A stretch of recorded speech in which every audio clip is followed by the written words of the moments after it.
This is the final video in a series of 4 where I'm sharing with you 4 different tips that can help you go from mindless eating to mindful eating, and I'm starting part 4 right now.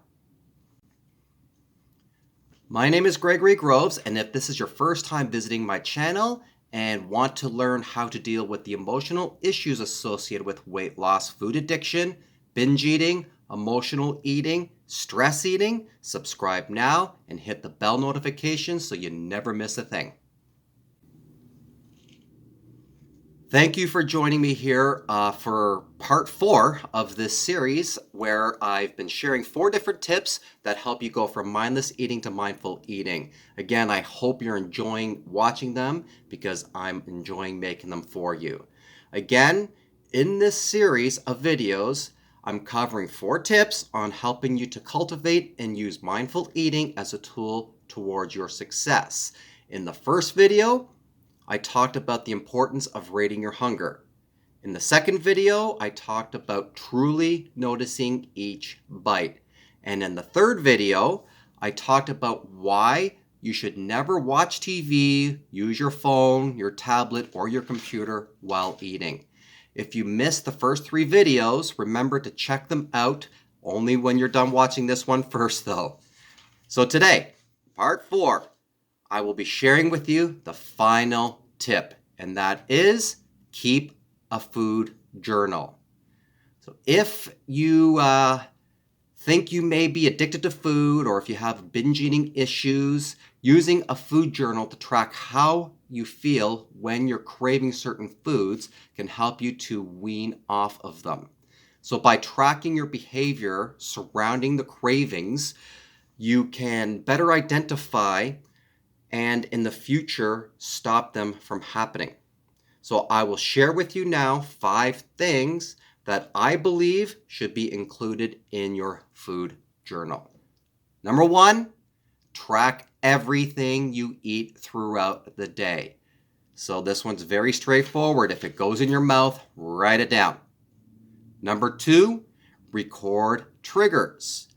People with eating issues like food addiction and binge eating should record their feelings before, during, and after a meal so they will recognize which feelings or situations that can pinpoint emotions that are causing you triggers or your triggers. Number 3, note all actions taken. So what I mean here is note what you went through.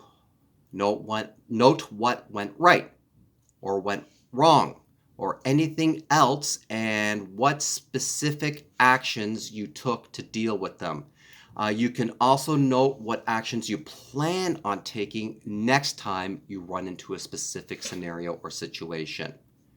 Number 4, outcomes and results.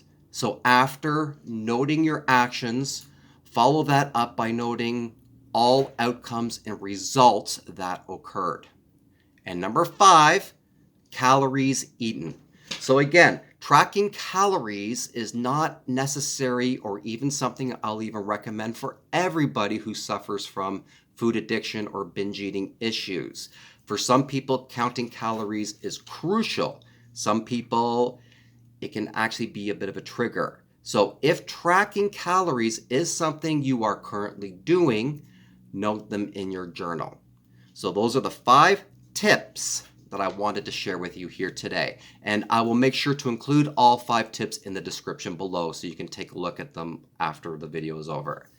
Also remember to bring your journal when you're eating out. When you're eating out, you're actually trusting someone else to prepare your food. You have no control. But if you bring your journal with you and write down what you can eat and how you're feeling, the act of actually writing in your journal can actually help you take some of that power and control back. So using a journal in public, I know, can take some getting used to at first. And it can be very uncomfortable for a lot of people. But being uncomfortable, think about it, is a small price to pay to help you take control. and eventually it will become a lot less uncomfortable, I promise. What you can do here though is if you really just will not bring your journal, maybe bring a small tiny little notepad that you can slip in your pocket, or even use the notepad on your phone and then transfer it into your actual journal later. So to learn more about how to deal with the emotional issues associated with weight loss, food addiction, binge eating, emotional eating, stress eating, subscribe now, hit the bell notification so you never miss a video. And if you miss the first, second, and third videos in this series, I highly recommend that you check them all out now.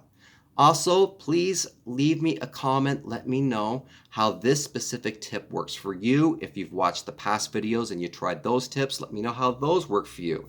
If you have any suggestions on what I could add in future videos, leave that as well.